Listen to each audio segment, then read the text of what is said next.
Добрый вечер. У нас сегодня в гостях Нурлан Садыков, юрист, руководитель Института конституционной политики, да? И мы пригласили, чтобы поговорить о вчерашней конференции, посвященной 130-летию Абдукерима Садыкова. Да? Это ваш дед, да. Правильно? Да. Вот расскажите, что было, как было подготовлено, кто выступал на этой конференции? Ну, конференция была посвящена 130-летию Абдукерима Садыкова.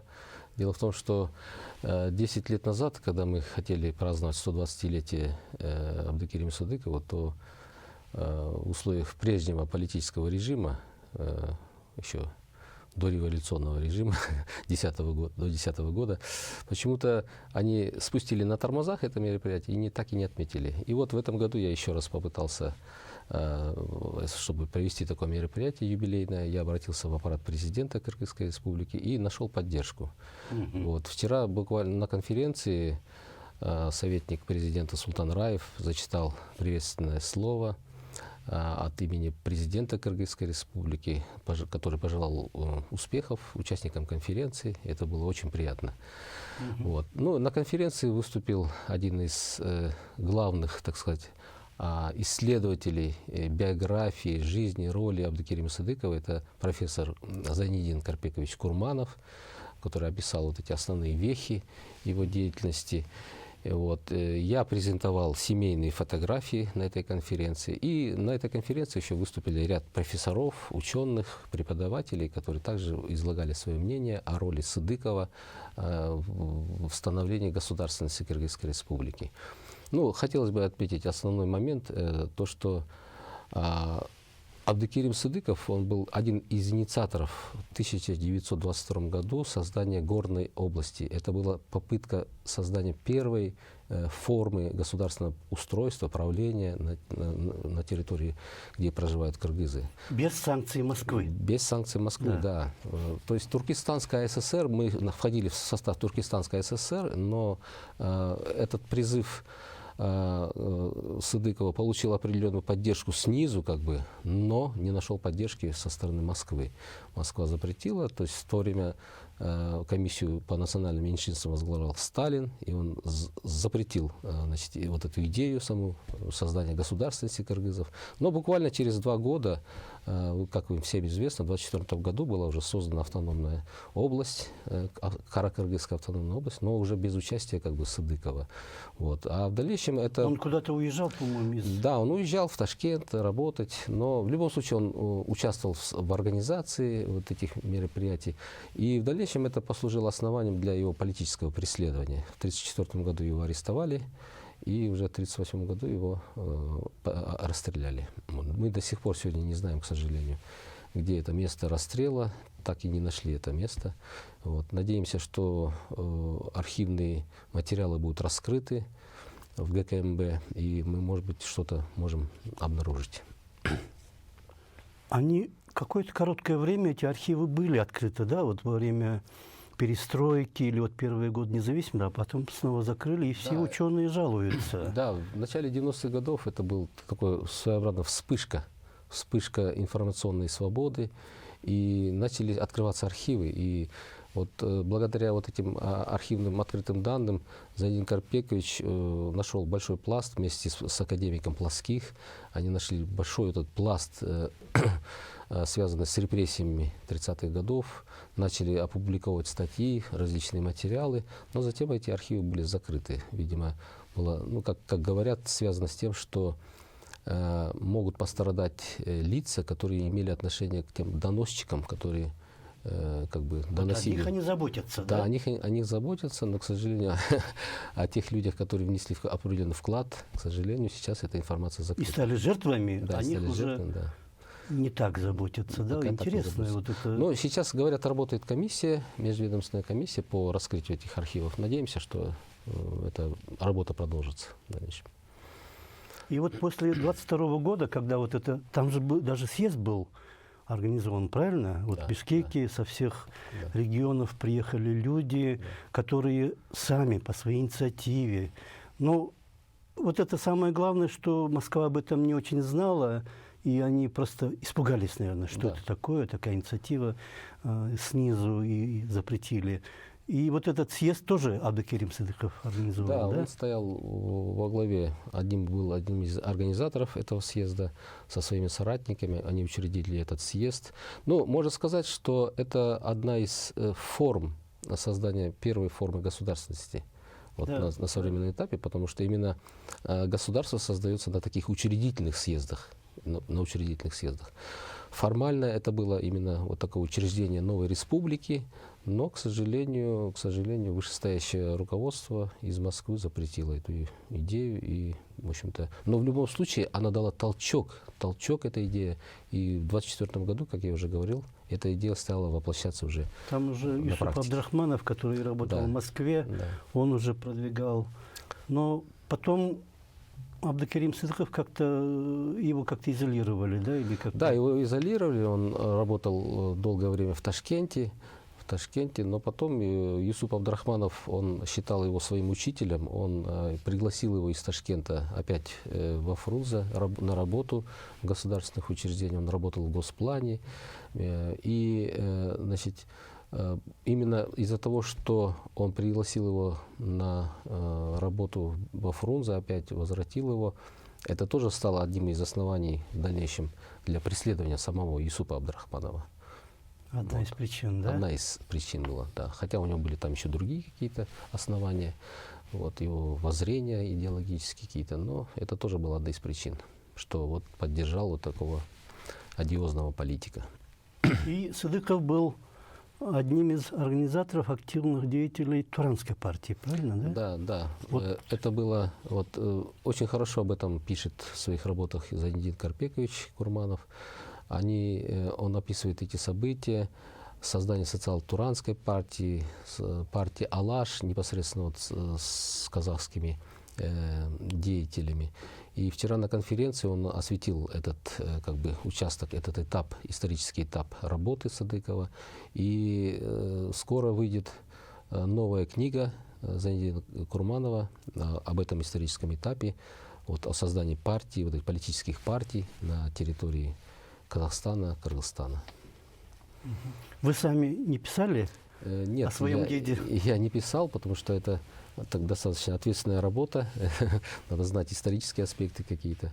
А у него очень много материалов таких, и я думаю, скоро мы увидим эту книгу в свет. И вот с этими архивами, что говорят историки, почему, когда закрыли, и вот, ну, одна причина то, что вот могут пострадать люди, да, которые имели отношение к репрессиям, а другая какая-то более серьезная, может быть, есть политическая причина, чтобы не раскрывать это все. Возможно, есть какие-то и политические причины, потому что этим процессом, видимо, руководят и иные какие-то политические силы, внешние силы, которые не хотят пока раскрывать все это, не хотят испортить взаимоотношения. Вот, поэтому пока мы сейчас только можем предполагать, что это за силы, но, возможно, потом вскоре мы узнаем об этом. Почему он был Садыков, а вы стали Садыковым? Да, вчера на конференции тоже мне задавали вопрос, кулуарно, когда мы беседовали. А этот вопрос связан с тем, что наша Чонапа, это супруга Абдукерима Садыкова, Зейнеп Чукина, она после того, как его арестовали, она боялась за судьбу своих детей. Вот. И именно чисто из материнских каких-то таких инстинктов она постаралась, чтобы в дальнейшем не было репрессий в отношении детей, преследования этих детей. Она вот эту букву «ы» Садыков поменяла на букву «а», Садыков стал. Но в любом случае вот этот след репрессий, он продолжался, потому что когда мой отец учился, после фронта вернулся во Фрунзе и учился в медицинском институте, он был круглым отличником. И ему должны были в то время, в 50-х годах, присвоить сталинскую премию, как за отличную учебу. Но после того, как покопались в архивах, узнали, что он сын врага народа, ему не дали эту сталинскую премию. И вот это тоже один из последствий. Но в 1954 году... Стипендию. Да, стипендию. В 1954 году вышло решение Туркестанского военного округа. Это был там суд какой-то, был военный суд. Когда этот суд реабилитировал Абдыкерима Сыдыкова по всем статьям. Вот.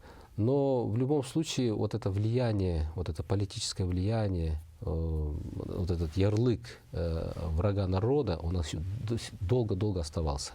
И поэтому пострадали даже дети его в дальнейшем. Вот. Но в любом случае, в дальнейшем у детей был определенный и карьерный рост. В дальнейшем. Надо это отметить тоже, не забывать, что старший сын Иса Садыков, он был управляющим киргизской конторой Госбанка СССР, это нынешний Национальный банк СССР. Вот. Младший брат был заместителем министра связи, он был один из первых кандидатов технических наук, защищал диссертацию в Москве по вот этим высоковольтным линиям электропередач, которые сейчас передают электроэнергию. Вот. И отец мой был тоже кандидатом медицинских наук. Вот. Так что они все успешно учились, пытались сделать определенный карьерный рост своей деятельности, был у них определенный. Поэтому, но в любом случае, вот эта тень репрессий, она даже передавалась не только детям, но и внукам. Потому что часто отец повторял, иногда у нас в семье, говорит, ты это лучше не говори. Потому что там могут узнать, услышать, прослушать, и тебя могут наказать. То есть вот эта тень, она до сих пор и на нас еще отражалась, тень этих репрессий.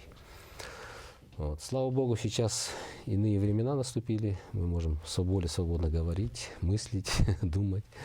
Вот. Вы юрист. Да.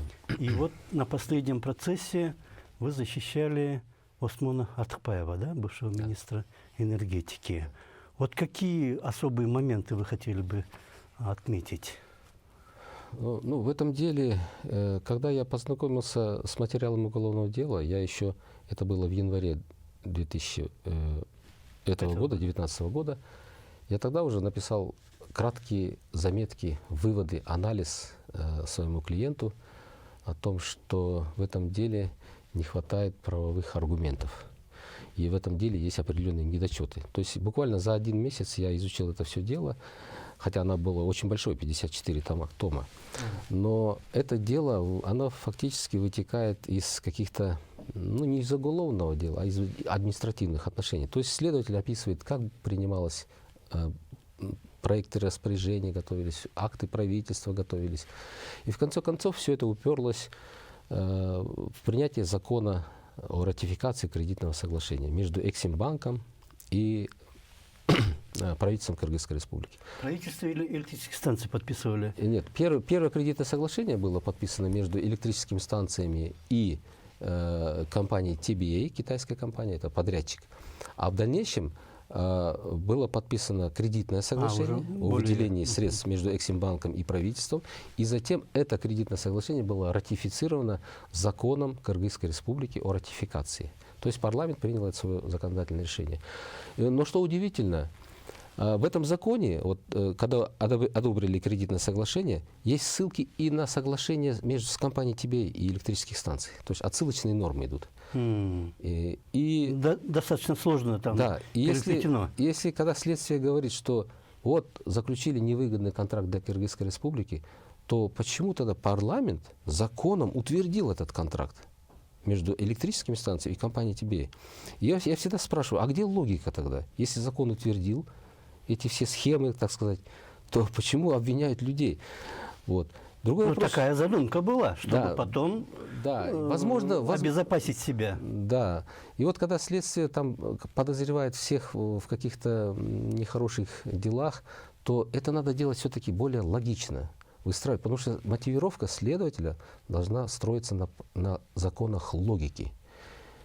И когда, приняв закон о ратификации, когда следователь пишет, они приняли незаконное решение, эти все фигуранты, то как понять?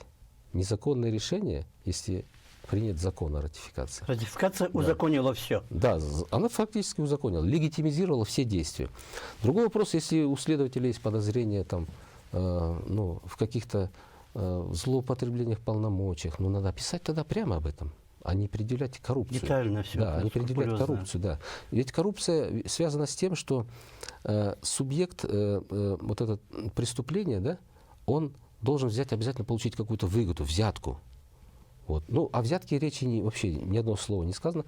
Говорят, он получает какие-то блага.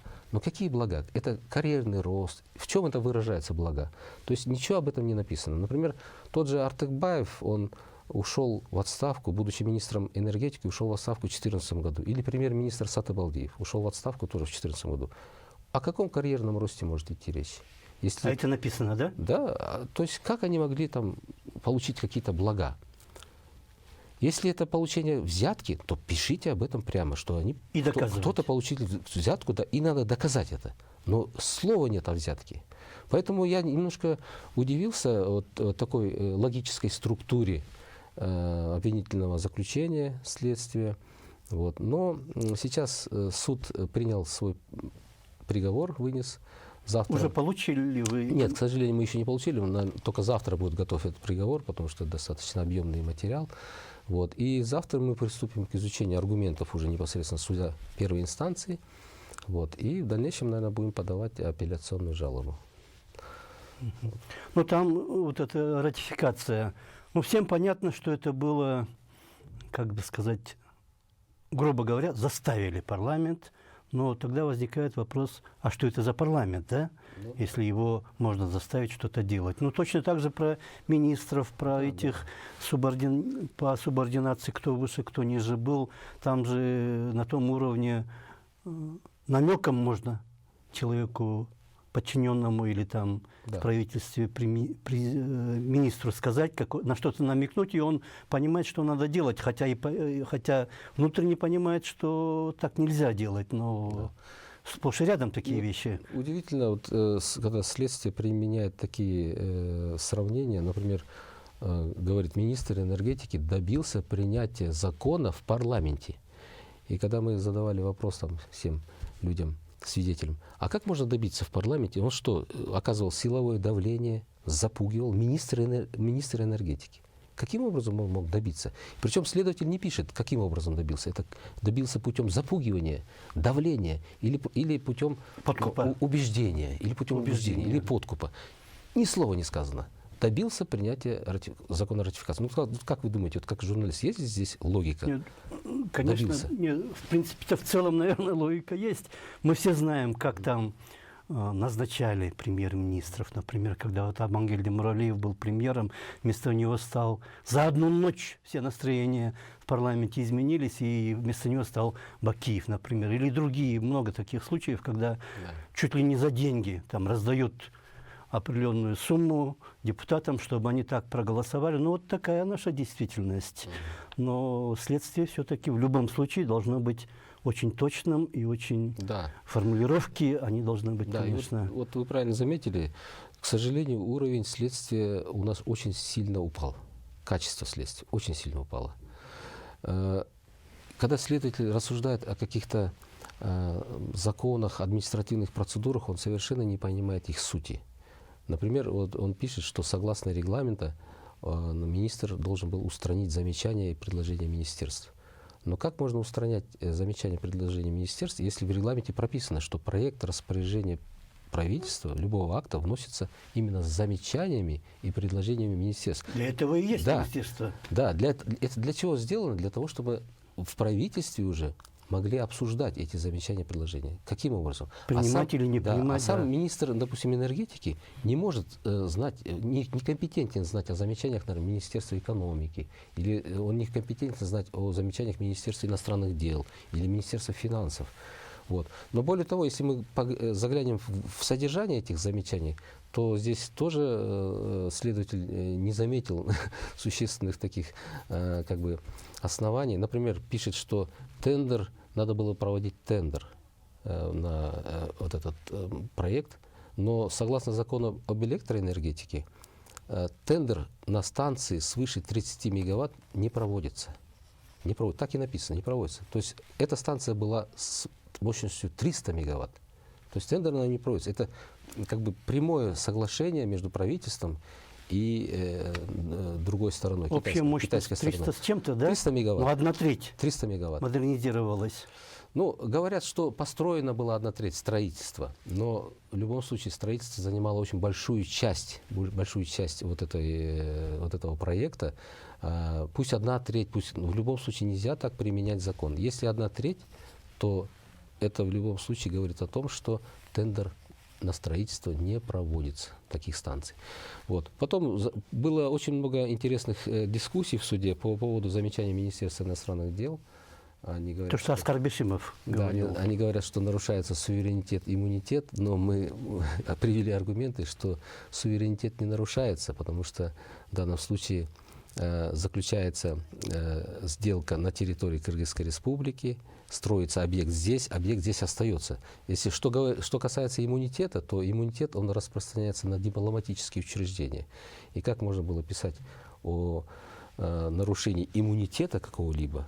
Кого? Чей иммунитет был нарушен? Ведь иммунитет, он присущ дипломатическим учреждениям и самим дипломатам. А в данном случае, где здесь участие дипломатов и дипломатических учреждений? Там были, по-моему, такие соглашения, насколько я знаю, что если возникнут какие-то споры, они должны разрешаться в Гонконгском суде. Да. На китайском языке. Да, Все документы были на китайском языке. Да, И да. вот такие вещи. Но это совершенно не нарушает наш суверенитет, поскольку Кыргызская республика подписала соглашение о рассмотрении споров по иностранным инвестициям. То есть есть специальная конвенция ООН о рассмотрении споров в арбитражных судах. И мы подписали эту конвенцию, поэтому надо исполнять эту конвенцию. Но какой выберет арбитражный суд? Да. Или именно в этом гонконгском суде? Нет, по выбору сторон. Но в соглашении написано конкретно Да, это Гонконгский суд. Но это ведь соглашение, это часть соглашения. Значит, стороны договорились. Значит, надо было тогда потом, если бы возникли и там разногласия, возникли бы эти противоречия. Возможно. Казахстан говорил бы, давайте мы выберем тот суд, а те говорят, нет, вот здесь указано, что только в Гонконге. Но самое главное, что вот эту арбитражную оговорку утвердили законом депутаты парламента. Это закон. Они не И разбирались. надо исполнять. Да. Вот, поэтому здесь никаких нарушений нет. И более того, следователь, не читая вот этих конвенций ООН по арбитражным решениям, по иммунитету дипломатических учреждений, Гаагская конвенция о дипломатических сношениях, все перемешал, вырвал из контекста и предъявил обвинение. Поэтому в данном случае я хотел бы отметить, что надо повышать уровень следствия. На одном из мероприятий с участием на Совете по судебной реформе Это вот то, что позавчера было. Да, я внес предложение, чтобы создать отдельный, независимый от ведомств правоохранительных, Следственный комитет, так называемый. Это позволяет что сделать? Позволяет следователям быть независимым от мнения министров, замминистров и так далее. То есть принимать более самостоятельные процессуальные решения. Это очень важно. И опыт международного показывает, что если следователь более-менее независимый и самостоятельный, то качество следствия повышается. Вот. Мне кажется, над этим надо обязательно нам думать и дальше продвигать эту идею. Ну, одним вот этим Следственным комитетом, наверное, сложно. Ну, надо конечно, в комплексе все конечно, это. конечно. И Потому что общий уровень у нас образования да, очень сильно снизился. упал. Очень сильно снизился. То есть, вот опять-таки, возвращаясь к этому делу, я хочу сказать, что чисто административную процедуру у нас увели в плоскость уголовного правосудия, так сказать, и кто будет нести ответственность вот за такую кашу, которая была наделана в этом уголовном деле? Я не могу даже сейчас сказать. Не могу сказать. Ну, каша была вообще на всем государственном уровне, когда тот же самый президент Атамбаев или там, он не должен был в эти хозяйственные дела вмешиваться, правильно? Ну, да, Тот же самый зав. Отделом да. внешней политики администрации президента, какой его никаким образом, никаким боком не касается, но он всем этим управлял. Поэтому обвинение, может быть, в узурпации власти было бы гораздо более юридически правильное, чем вот такие обвинения. Не ко всем фигурантам это могло Не ко относиться. всем, Дело в том, что Конституция действительно ограничила власть президента у нас в республике, но в дальнейшем институт президентства все-таки расширил свои полномочия. Они приняли... Фактически. Да, фактически легализовали. То есть был принят закон я сейчас точно название не помню, о взаимоотношении органов власти. так сказать, закон.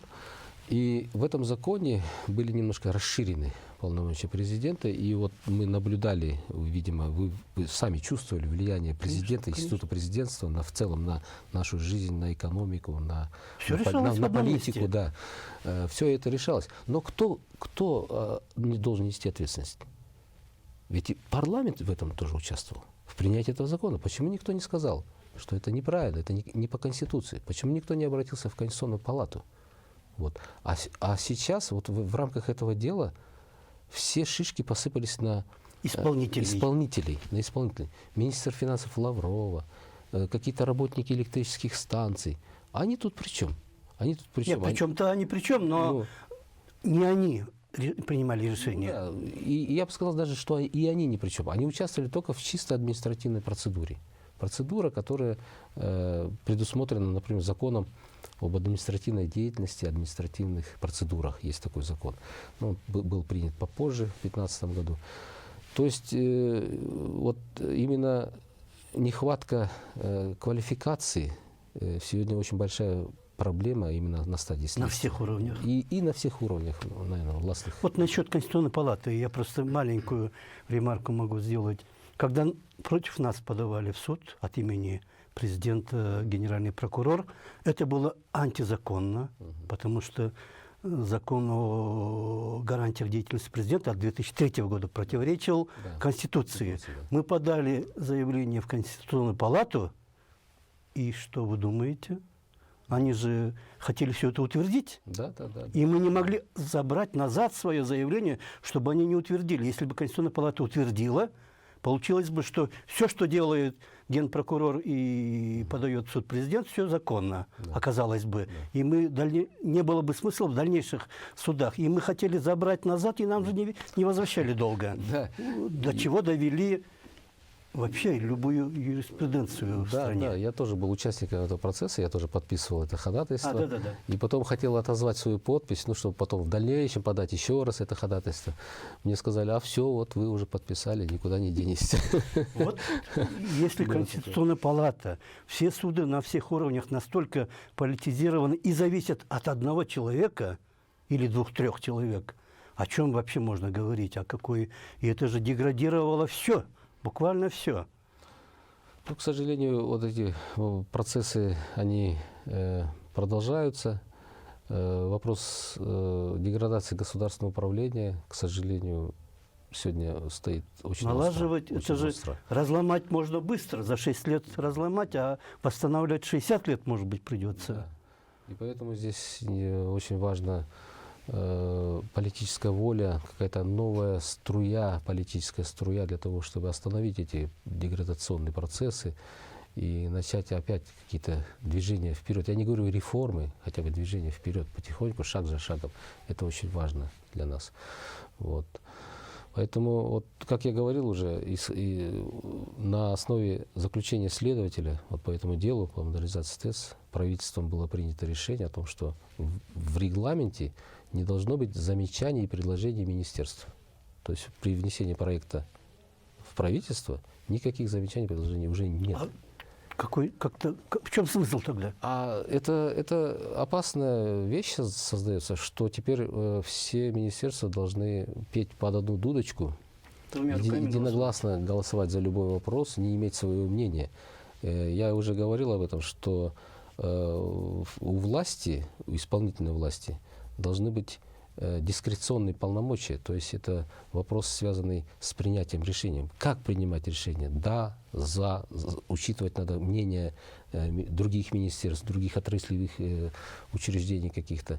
Но без вот этой дискреции, то есть права выбора решения, мы можем уйти, не знаю куда, очень далеко, мы можем попасть в тупик, в управленческий тупик. И сегодня, когда мы видим, еще нету такого динамичного развития в экономике, это, наверное, один из результатов, показателей вот такого развития. Они хотят убрать какую-то проблему, а создают более общую, более серьезную проблему. То есть нельзя жить по рекомендациям, как сказал следователь. Ни в коем случае. У правительства должно быть свое мнение. Никто не должен диктовать ему свое мнение. У министерства должно быть свое мнение. к сожалению, сегодня в экономику часто вмешиваются простые следователи. Чем они руководствуются, мы пока не можем сказать. Политической целесообразностью или чем-то еще. Но вмешательство следствия в экономику уже очевидно. И это очень опасная тенденция на сегодняшний день. Вот. Это я не говорю, что это прямое вмешательство, но это уже такое косвенное вмешательство на политику в целом и в управление в сфере деятельности наших исполнительных органов. У нас уже время, оказывается, 30 минут прошло. Ну, во-первых, я желаю, чтобы вот эти память была восстановлена Абдукерима Сыдыкова, чтобы книги были написаны больше. И вот эта конференция вчерашняя, да, она как-то не совсем освещалась, да, не совсем широко освещалась. Да, Но появилась информация. будем надеяться, что будет больше внимания уделяться. И все-таки это люди, стоявшие у истоков государственности Кыргызстана, да? Да. Спасибо большое. У нас в гостях был Нурлан Садыков, руководитель Института конституционной политики, юрист, адвокат. Спасибо большое. Спасибо вам. До свидания.